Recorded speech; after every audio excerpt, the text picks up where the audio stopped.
अपने channel learning with Shweta में। दोस्तों, जैसा कि आप जानते हैं कि हम लोग टेंस कवर कर रहे हैं। टेंस कवर करने में हम लोग 3 टेंसेस कंप्लीट कर चुके हैं। उन टेंसेस के नाम है प्रेजेंट इंडेफिनिट, प्रेजेंट कॉन्टिन्यूअस और प्रेजेंट परफेक्ट। तो दोस्तों, आज का हमारा चौथा टेंस है प्रेजेंट परफेक्ट कॉन्टिन्यूअस, और इसी के साथ हम प्रेजेंट के 4 पार्ट्स को आज कंप्लीट कर लेंगे। फिर हमारा बचेगा पास्ट के 4 पार्ट्स और फ्यूचर के 4 पार्ट्स, जो आने वाले वीडियोस में हम लोग कंप्लीट करेंगे। तो दोस्तों, फटाफट मेरे वीडियो को लाइक कर दीजिए और अपने दोस्तों के साथ शेयर कर दीजिए, जिससे आपके साथ साथ आपके दोस्त भी सीख सके टेंसेस को। क्योंकि मैंने आपको बताया था कि टेंस क्या है, बेसिक चीज़ है। अगर आपको टेंस नहीं आते हैं तो इंग्लिश ग्रामर आपको आगे चल के और टफ लगने वाली है, क्योंकि हर चीज़ का बेस क्या होना चाहिए, आपका क्लियर होना चाहिए। अगर बेस नहीं क्लियर होगा तो आप आगे कैसे समझेंगे। तो बिना टाइम गंवाए हम लोग शुरू करते हैं आज का अपना topic, present perfect continuous tense.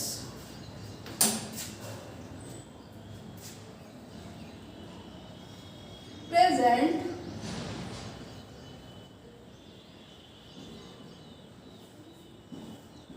perfect continuous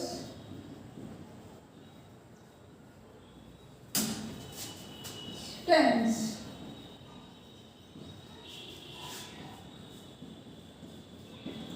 चलिए दोस्तों, अब हम लोग प्रेजेंट परफेक्ट कॉन्टिन्यूअस टेंस की पहचान की बात कर लेते हैं। आखिर हम इसे पहचानेंगे कैसे कि ये प्रेजेंट परफेक्ट कॉन्टिन्यूअस टेंस ही है।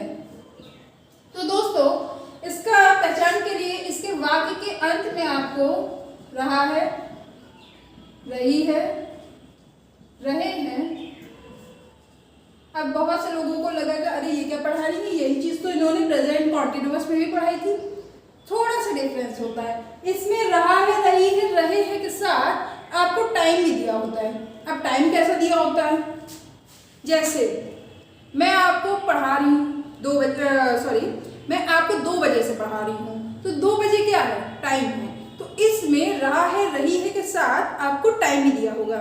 या मैं 2 दिन से आपको पढ़ा रही हूँ, तो ये भी देखिए मैंने जो 2 दिन बोला है वो भी टाइम है, और मैंने अगर 2 बजे बोला है तो वो भी टाइम है। तो दोस्तों, रहा है, रही है के साथ अगर आपको टाइम भी दिया हुआ है तो वही उसकी पहचान है प्रेजेंट परफेक्ट कॉन्टिन्यूअस टेंस की। इसके साथ आपको लास्ट में हुआ है, हुई है, ऐसे आदि शब्द भी देखने को मिल जाएंगे। प्लस टाइम, जो मैंने टाइम की बात की, टाइम मिलेगा। सबसे बढ़िया पहचान इसकी करने की यही है कि आपको टाइम देखने को मिलेगा। अगर इसकी हेल्पिंग वर्ब की बात करें तो हेल्पिंग वर्ब में हैज बीन और हैव बीन आपको देखने को मिलेगा। अब इसकी अगर हम वर्ब की बात करें तो वर्ब की फर्स्ट फॉर्म में आईएनजी का यूज करेंगे, आईएनजी का यूज करेंगे। Has been, have been, singular के साथ हैज बीन और प्लूरल के साथ हैव बीन का यूज करेंगे। तो चलिए दोस्तों, अब हमने बताया था कि सेंटेंसेस में 3 टाइप्स के होते हैं, अफर्मेटिव सेंटेंस, नेगेटिव सेंटेंस और इंटरोगेटिव सेंटेंस। तो 1 बाय 1 हम लोग एग्जांपल के साथ इनको समझ लेते हैं। अफर्मेटिव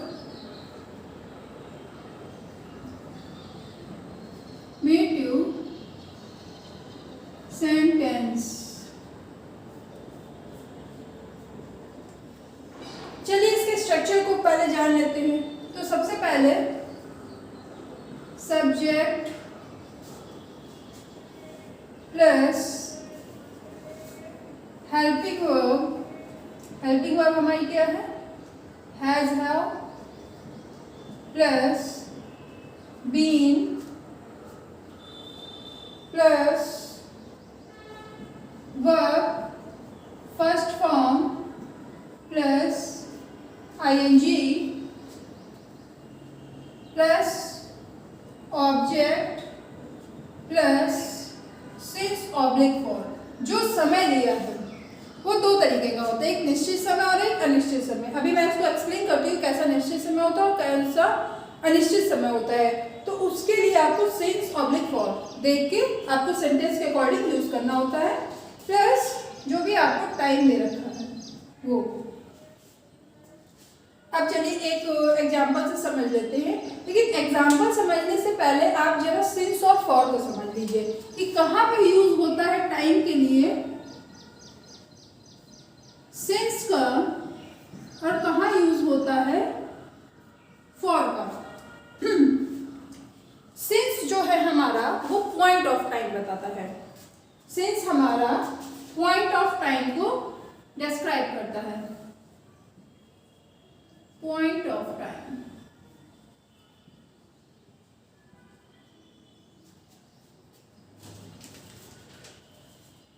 जबकि फॉर हमारा पीरियड ऑफ टाइम बताता है, period of time.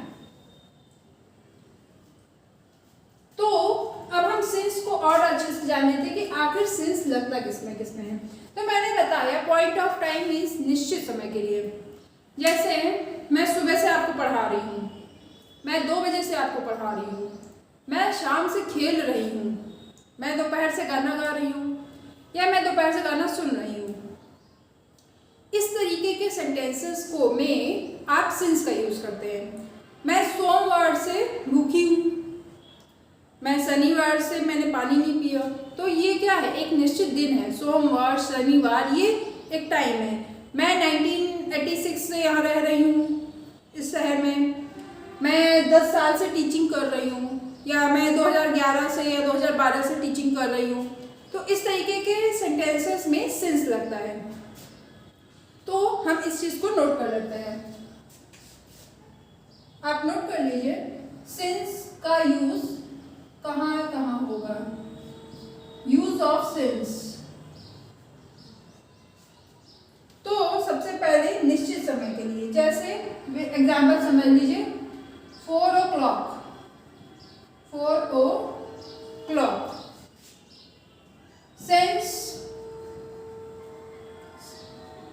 since 4 o'clock, since morning।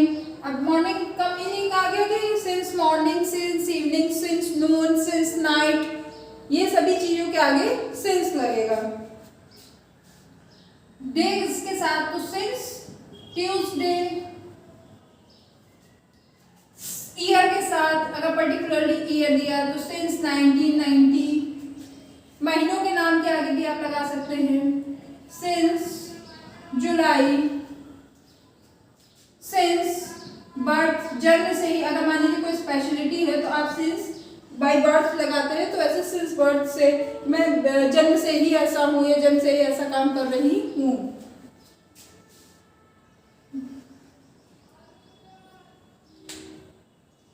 I think आपको समझ में आ गया होगा कि सिंस का यूज कहाँ कहाँ होता है। अब जरा हम लोग फॉर को भी पढ़ लेते हैं कि फॉर का यूज कहाँ कहाँ होगा। तो यूज ऑफ फॉर, फॉर ये तो बताता है कि टाइम ड्यूरेशन तो बताता है कि किस दौरान कम हो, लेकिन एग्जैक्टली टाइम नहीं बताता है। जैसे मैं 2 दिन से बीमार हूँ, तो 2 दिन कौन से 2 दिन, मंडे से ट्यूसडे वाला दिन, कि वेडनेसडे थर्सडे वाला दिन, कि फ्राइडे सैटरडे वाला दिन। दोस्तों 2 दिन तो है, लेकिन कौन से 2 दिन है ये हमें नहीं पता है। अगर पर्टिकुलरली दिया हुआ है कि मैं मंडे से बीमार हूँ या ट्यूसडे से बीमार हूँ, तब हम लोग सिंस का यूज करेंगे। लेकिन अगर आपको सिर्फ 2 दिन दिया है तब आप फॉर का यूज करेंगे। तो एग्जाम्पल में लिख लेते हैं for 2 days, 2 months, for 2 months,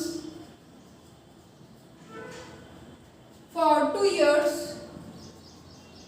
आपको ईयर्स तो पता है, लेकिन कौन से वो ईयर्स है वो आपको नहीं पता है।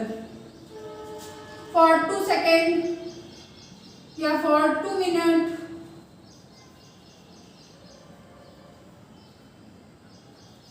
फॉर लॉन्ग टाइम, लंबा समय, नहीं पता कितना लंबा समय,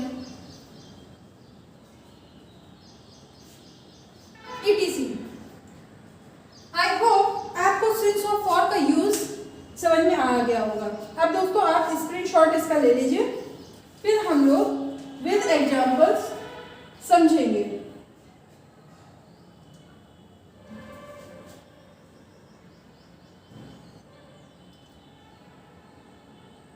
दोस्तों आपने स्क्रीनशॉट ले लिया होगा। अब हम लोग आगे एग्जाम्पल से समझते हैं।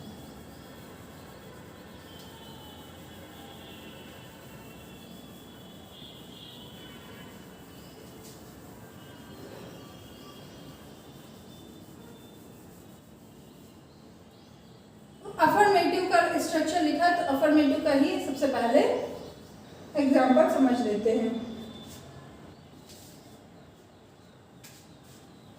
मैं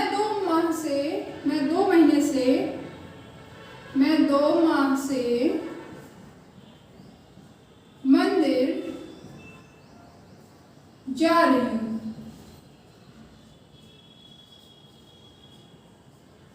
अब देखिए, रही हूँ पहचाना भी, और उसके साथ 2 माह टाइम भी आपको दिख गया, तो इसलिए एक सेंटेंस कैसा है? प्रेजेंट परफेक्ट कॉन्टिन्यूअस टेंस का है। अब हम लोग इसको रूल के अकॉर्डिंग बना लेंगे। तो सब्जेक्ट मैं, काम कौन कर रहा है? मैं कर रही हूँ, तो मैं हमारा सब्जेक्ट हो गया। मैं की इंग्लिश क्या होती है? आई, और आई के साथ क्या आएगा? Have been. आई के साथ हेल्पिंग वर्ब क्या लगती है? Have been. कहाँ जा रही हूँ? तो जाने की इंग्लिश हेल्पिंग वर्ब हो गई हैव बीन, फिर वर्ब की फर्स्ट फॉर्म मतलब गो, और उसमें लगा देंगे आईएनजी, तो हो जाएगा गोइंग। कहाँ जा रही हूँ? मंदिर जा रही हूँ, तो गोइंग टू टेम्पल। कब से जा रही हूँ? 2 माह से जा रही हूँ, लेकिन कौन से 2 माह से जा रही हूँ ये मुझे नहीं पता है, इसलिए हम लोग यूज करेंगे फॉर का, फॉर 2 मंथ्स। आई होप आप लोगों को समझ में आ गया होगा। अगर आपको कोई भी कंफ्यूजन होती है तो आप मुझे कमेंट करके बता सकते हैं। मैं अपनी नेक्स्ट वीडियो में आपके कमेंट को जो भी डाउट्स है मैं उनको क्लियर कर दूंगी। और दोस्तों प्लीज़ मेरे वीडियो को लाइक कर दीजिए और अपने दोस्तों के साथ शेयर कर दीजिए। चलिए, ये हमारा अफर्मेटिव सेंटेंस हो गया है, आपने स्क्रीनशॉट ले लिया होगा। अब हम लोग करते हैं नेगेटिव सेंटेंस कोई बात, तो नेगेटिव सेंटेंस समझ लेते हैं।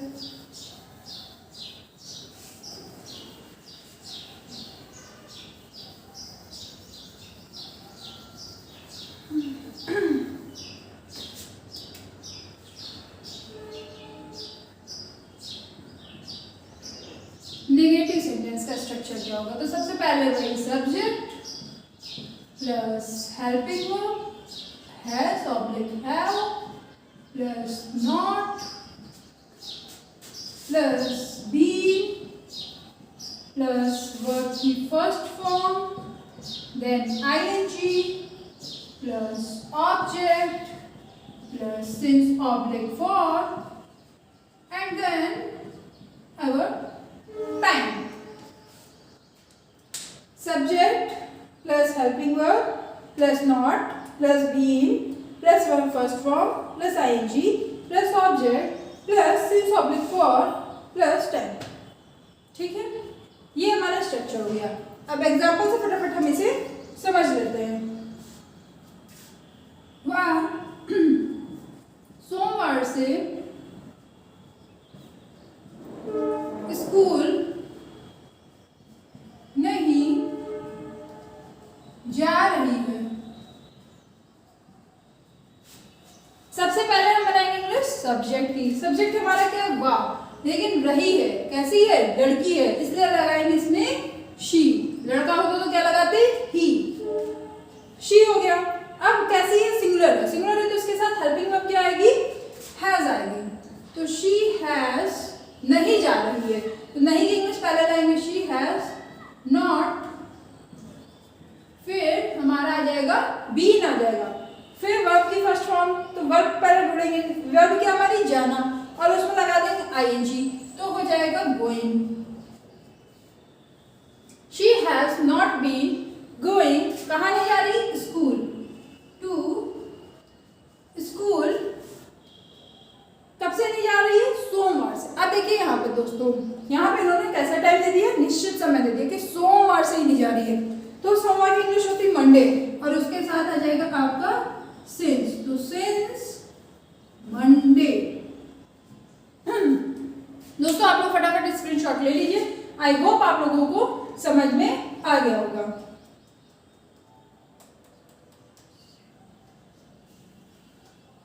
दोस्तों आपने स्क्रीनशॉट ले लिया होगा। अब हम लोग आगे बढ़ते हैं इंट्रोगेटिव सेंटेंसेस की तरफ।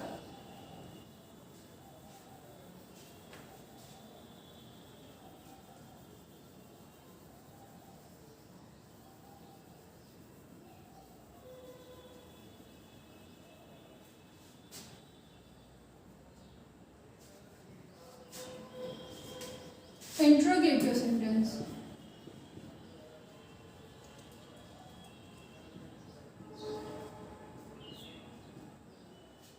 इसका स्ट्रक्चर समझ लेते हैं। तो सबसे पहले question word plus has oblique have plus subject plus been plus verb first form plus ing plus object plus since oblique for plus time plus other word and then most important our question mark. दोस्तों अगर आप question mark नहीं लगाते हैं तो teacher को पूरा अधिकार है कि आपने जो ट्रांसलेशन बनाया है उसमें आपके मार्क्स काट ले। इसलिए इंट्रोगेटिव सेंटेंसेस में क्वेश्चन मार्क का ध्यान आपको जरूर रखना चाहिए। ओके, तो हम लोग इसको एक एग्जांपल से समझ लेते हैं।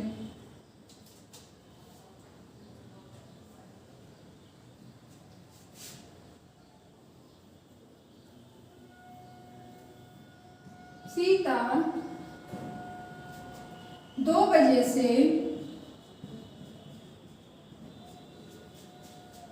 गाना क्यों गा रही है। तो सबसे पहले हम क्या ढूंढेंगे, इसमें सब्जेक्ट ढूंढेंगे। तो क्यों लगा है, क्वेश्चन वर्ड लगा है। तो जब हमने बताया था कि क्वेश्चन वर्ड बीच में होता है तो उसकी इंग्लिश सबसे पहले बनाते हैं। तो क्वेश्चन वर्ड की इंग्लिश हो जाएगी वाई। अब सीता कैसी सिंगुलर है तो ऑब्वियस सी बात इसके साथ क्या आएगा, हैज आएगा। तो वाई हैज सीता, फिर बीन आ जाएगा, सीता बीन क्या कर रही है, गा रही। गाने की इंग्लिश होती सिंग और उसमें लगा देंगे आएंगी तो हो जाएगा सिंगिंग। फिर ऑब्जेक्ट क्या गा रही है, गाना गा रही है, सिंगिंग अ सॉन्ग। कितने बजे से गा रही है, सिंस 2 बजे से। तो इसके लिए आ जाएगा since 2 o'clock and most important our question mark. तो दोस्तों आई होप आपको ये समझ में आ गया होगा। अब चलिए आती है बारी होमवर्क की। अगर आपको सच में समझ में आ गया है तो मैं आपको एक सेंटेंस दे रही हूँ, उसका आंसर आप मुझे कमेंट बॉक्स में जरूर देंगे। क्या सीता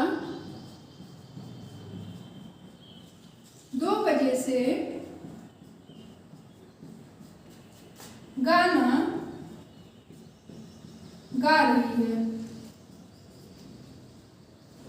दोस्तों मैंने यहाँ पे ये तो नहीं बताया इस वीडियो में कि क्या की इंग्लिश कब बनाएंगे, लेकिन मैंने इससे पिछले वीडियो में आपको ये जरूर बताया कि अगर क्या आपके सेंटेंस में पहले आ जाए तब ऐसे सेंटेंसेस को क्या बनाते हैं। क्या आई या कोई भी क्वेश्चन वर्ड आपके सेंटेंस के पहले आ जाता है तो उसकी इंग्लिश कैसे बनाएं। तो दोस्तों अगर आपको नहीं आता है तो इसके लिए मेरा पहला वाला वीडियो जरूर देखिए और देखने के बाद इसका ट्रांसलेशन करके मुझे कमेंट बॉक्स में बताइए तो मैं आज समझ सकूं कि आपको कितना समझ में आ रहा है। दोस्तों मेरा वीडियो कैसा लगा कमेंट करके जरूर बताइएगा। Thank you.